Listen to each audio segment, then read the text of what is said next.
Well, hello and welcome to a new video where we are going to take a look at the gaming performance of the MacBook Pro 13 from 2011, which means that we do have a dual-core i7-2640M in here, as well as the Intel HD 3000 graphics, and this is accompanied by 8 GB of dual-channel memory. And yeah, this machine is quite old by now, but I think we still can play some games on this. And I'm gonna go through some of the titles that were popular around the time this machine was released. Alright, and we're kicking this off with Left 4 Dead 2, which was released in 2008. And we're playing this at the native resolution, so 800p, with basically the lowest settings available, except for this, which is set to medium, the model and texture details. So let's go ahead and see how well it's going to run. And right off the bat, you can see the frame time graph is pretty wild and all over the place. I actually don't know why that is, but it's actually something that I have seen this machine do in quite a lot of games, where the frame time, or the FPS are not that bad, or actually really good, as you can see here, but the frame time graph really just isn't smooth at all. So I don't know really why that is the case, and it's really surprising to me. But yeah, it just is what it is. I don't really feel it too much, but yeah, you can definitely feel that you have micro stutters all over the place here.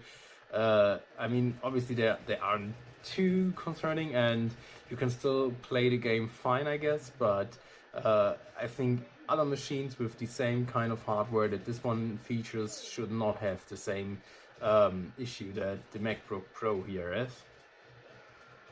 So I don't know if that's something that has to do with the fact that it's actually a MacBook and I've just installed Windows here, or if there's anything else that actually plays into that. But yeah, it's not optimal to say the least. But yeah, gameplay wise, this actually does feel quite fine. And I mean, since this machine is quite old by now and Left 4 Dead is still very good looking, even with these low settings here, it's actually quite a nice experience. And I think if I had this machine in 2011, I would have been really happy to play the game like that.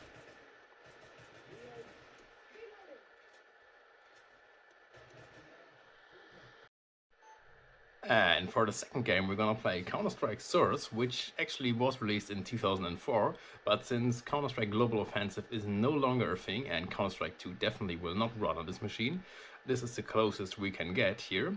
And we're gonna play this at basically high settings, at the native resolution again, and against 20 bots in one match, on the map Dust 2, obviously. And you can see that our frame time graph here actually is very much a very smooth line as compared to the frame time graph that we just saw in Left 4 Dead 2. And that actually is one of the few titles where that is the case. And yeah, you can also see that we're running at 30 watts because this i7 back then, as well as with the 2012 machine, and I think 2013 and 14 are also very close to that, were not as efficient as the later CPUs, so you usually had around the 30 watt marks even with dual core CPUs back then. But yeah, nevertheless, it's still actually it's not really a quiet machine. It's definitely still not a very quiet experience as compared to the modern MacBooks, but yeah, it could be a lot worse for the fact that this is a very compact machine and only has a single fan inside and still has to cool 30 watt.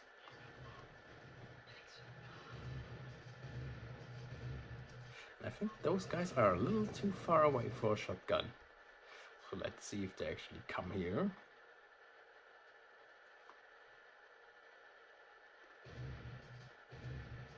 Oh no, it doesn't make a difference anyways.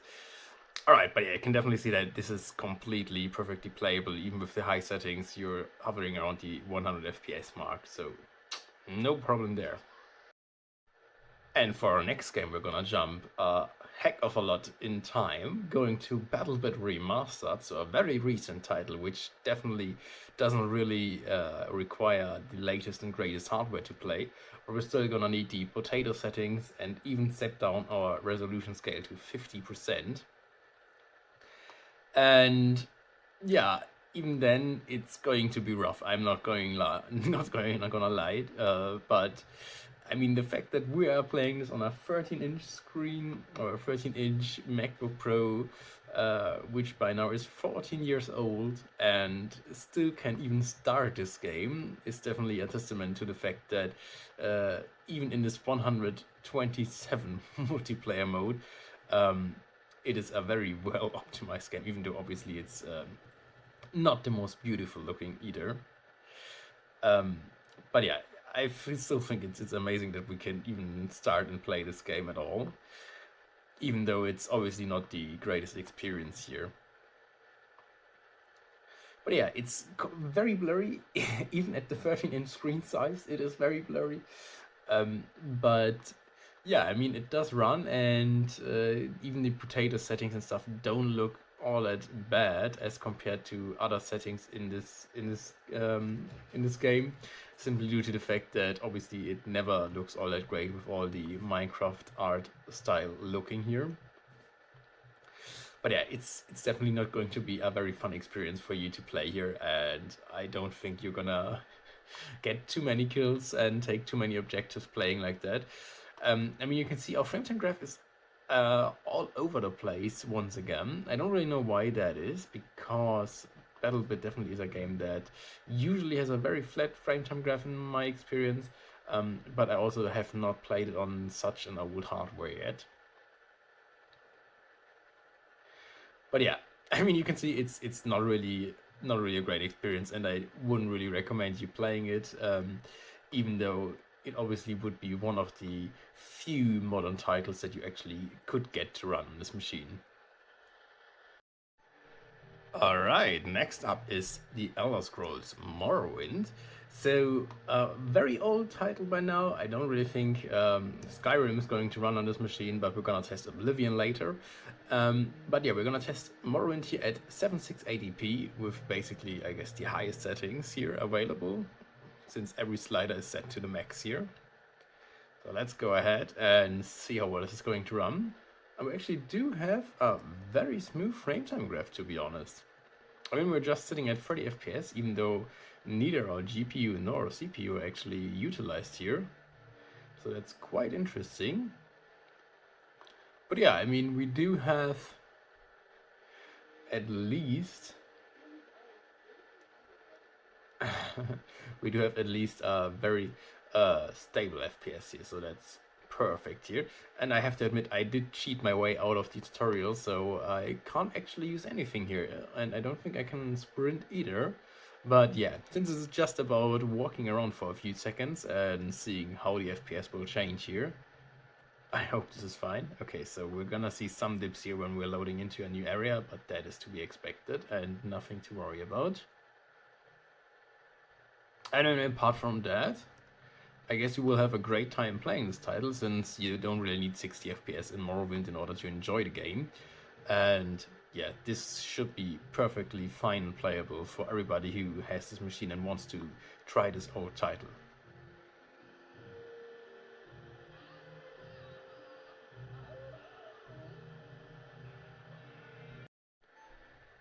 And we're testing Oblivion now, so a much more recent title and also a much better looking title. And yeah, with these settings here, so basically medium settings at the native resolution, in the wild,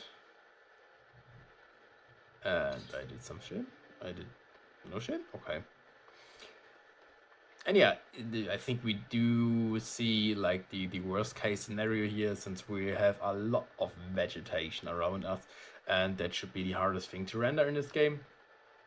And yeah, I think even at the medium settings, it's still a pretty good looking title, especially for 2006 or something when this came out.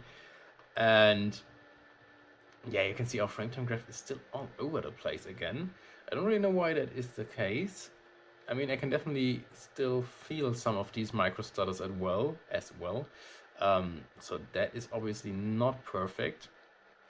But once again, it is a playable experience, and it's actually not much worse as compared to Morrowind, which is really interesting to me since we're playing at a higher resolution here, and also this game just is a night and day difference as compared to Morrowind when it comes to the graphics.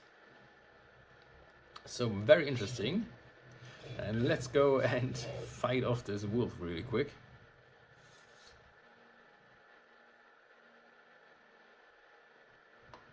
But yeah, I mean 30 FPS here, walking in a straight line.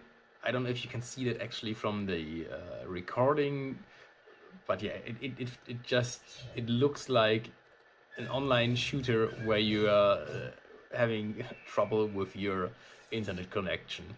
So it's basically you're walking in a straight line and you're getting these micro stutters permanently. I really don't know why that is though, because with this hardware there shouldn't be these kind of problems. But yeah, I guess it just is what it is.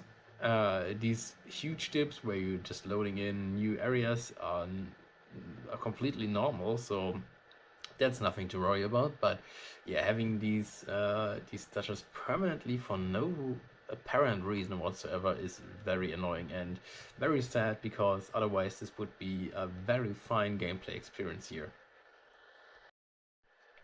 Okay, up next we do have Bioshock, which we're gonna play at the native resolution and basically with the high settings here. And for some reason the river tuner afterburner overlay does not, the river tuner overlay from the MSI Afterburner doesn't work here. So I guess we just have to rely on my subjective experience in this title and see if this actually is playable or not. And as you can see, we are in the very intro mission here. So it's the very beginning of the game, where we are still inside a capsule. Good riddance, because otherwise we probably would die to whatever this creature is outside here.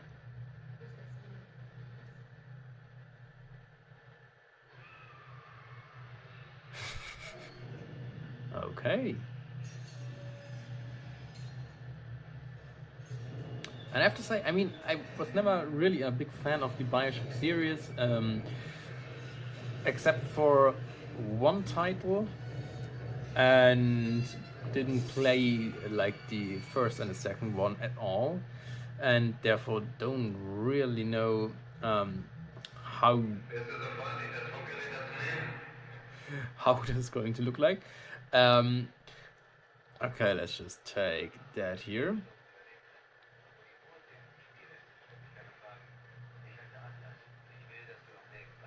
Okay. Well, really cool. We do have some very prominent German voice actors here in the game, and I don't know if it's a good idea for me to actually just walk out here when there was just a monster a few seconds ago. But I mean, yeah, this Bioshock atmospheric experience is great. But from my experience here, I would say two things. I don't think we actually do see the annoying stutters that we had. Okay, the annoying stutters that we had in other titles, but the FPS in general are very low. Like, it has to be something around the 15 to 20 FPS mark here, so it's just not a very fluent experience here. So I guess high settings is out of the question here. We're just gonna go ahead and see if some low settings, or maybe actually just a lower resolution, but yeah, let's just go ahead and turn these settings to low first and see if that's actually gonna make a noticeable difference. Oof. Not that I would feel it. Like, it's still extremely low frame rate and not a very pleasant experience to play here. Okay.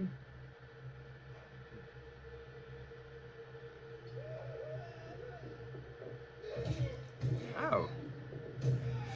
Oh, well, lucky that's not the same guy who just sliced through our capsule there. But yeah, very, very nice looking game. But yeah, I think it's a little bit too much for this MacBook. Alright, next up is Lego Star Wars, the complete Saga, and we're gonna play this at 800p with the enhanced graphics on, and no idea how this is going to play. And I really don't know how to play it either, but yeah, I guess for a short test run it should be enough. Yeah, 60 FPS is what we're seeing, so very, very nice, to be honest. Like, you don't really expect that from a lot of titles, and I mean, Lego Star Wars, obviously it's I guess not the most amazing graphics here, but in my opinion they look very, very decent, which basically is due to the fact that Lego simply doesn't really require too much graphical power, I guess, to look good. Can I just play? Yes, sir. Okay, we have to select that. I don't know why we have these weird combinations. Or these weird buttons that we actually have to press instead of just pressing enter, but okay, let's just do that. I mean, a really cool feature of this title is that you can actually play it together with your friend on the same machine, which could be annoying for us because I don't know if actually player 2 is activated or not and how to deactivate it if it is activated. But yeah, for a short test run that should still be sufficient. And if you're wondering if the MSI Afterburner overlay is looking a little weird because of the recording, I can assure you that's not the case. It's for some reason completely black and very hard to read for me here right now. Okay, no idea why that is the case or was the case. And I just have to press J. Okay. Okay, but you can see our frame time graph isn't very much the smoothest, but we're seeing very nicely, very high FPS here, or at least definitely high enough FPS for something like Lego Star Wars, and it does feel very smooth to me, so very playable here indeed. And I think we can actually, if we stop dying, do something. Yeah, push them back, use the Force, Luke. Okay, yeah, at least in the first level here, it seems to me that Lego Star Wars is going to be very much playable here on this machine.